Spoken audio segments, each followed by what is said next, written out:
आप देख रहे हैं यूनिवर्सल न्यूज टुडे। बहुत महत्वपूर्ण विधेयक लेकर इस सम्मानीय सदन के सामने मैं उपस्थित हुआ हूं। दिल्ली नगर निगम पूरे राजधानी क्षेत्र का 95% हिस्से का सिविक सेवाओं का जिम्मेदारी उठाता है। लगभग 1,20,000 कर्मचारी तीनों निगमों के इकट्ठा होकर इसके तहत काम करते हैं। राजधानी क्षेत्र के होने के कारण राष्ट्रपति भवन भी यहां है, संसद भी यहां है, प्रधानमंत्री निवास भी यहां है, सारे केंद्रीय सचिवालय भी यहां है, ढेर सारे राजदूतालय भी यहां है और महत्वपूर्ण मीटिंगों का स्थान, अंतर्राष्ट्रीय मीटिंगों का स्थान भी स्वाभाविक रूप से राजनीति बनती है।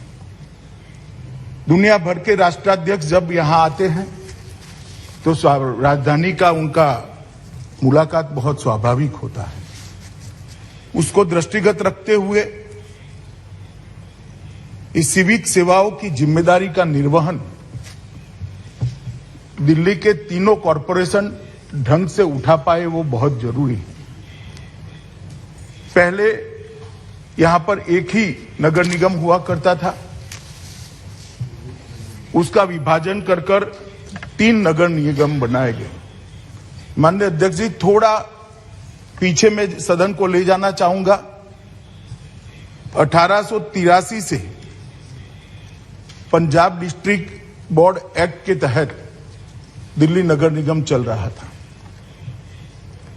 1957 में दिल्ली नगर निगम की एक्ट के द्वारा स्थापना हुई और 1993 और 2011 में संशोधन हुए और अंततोगत्वा उत्तरी नगर निगम दिल्ली, दक्षिणी नगर निगम दिल्ली और पूर्वी नगर निगम दिल्ली 3 निगमों में इसका बंटवारा हुआ।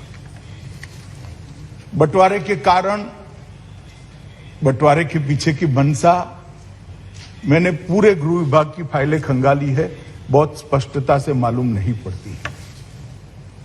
इसलिए मैं मेरी मर्यादा भी सदन के सामने रखता हूं, क्योंकि मुझे बताना चाहिए था सदन को कि इस निगम का बंटवारा क्यों हुआ था, किस आशय से हुआ था, क्या ध्येय को सामने रखकर किया गया था। मगर जितना, आप तो मंत्री नहीं थे दादा उस वक्त, फाइल मैंने देखी है, ऐसा भी नहीं लिखा है, ऐसा भी नहीं लिखा है।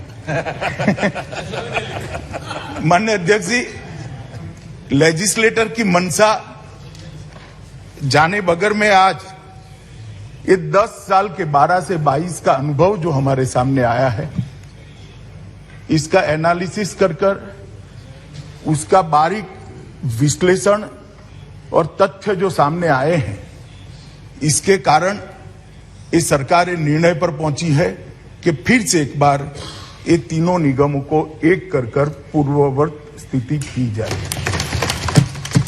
क्योंकि ये जो बंटवारा हुआ था वो माननीय अध्यक्ष जी आनंद फानंद में किया गया बंटवारा था। मैं नहीं कहता, क्योंकि ऐसा भी मेरे पास प्रमाण नहीं है, कोई राजनीतिक उद्देश्य रहे होंगे, परंतु कोई उद्देश्य जब नजर में नहीं आता है तो विचार जरूर होता है कि राजनीतिक उद्देश्य से इसे किया गया होगा। मगर आज जब ये तीनों निगमों को एक करने की मंशा लेकर सरकार इस महान सदन के सामने आई है, तब मैं निश्चित करना चाहता हूं, बताना चाहता हूं कि हम क्यों आए हैं। एक अभी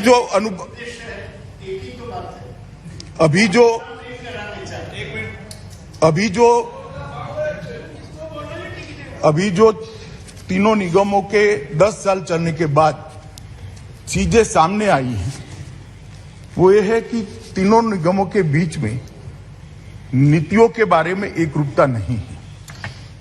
एक ही शहर के 3 हिस्सों में अलग अलग नीतियों से निगम चलते हैं, क्योंकि नीतियों की चलाने की, निर्धारित करने की शक्ति हर एक निगम में निहित है। हर निगम के बोर्ड को अधिकार है कि वो अपने चलाने की नीतियों को तय करें। कार्मिकों की सेवा की शर्तों में और स्थितियों में भी एक रूपता नहीं रही है।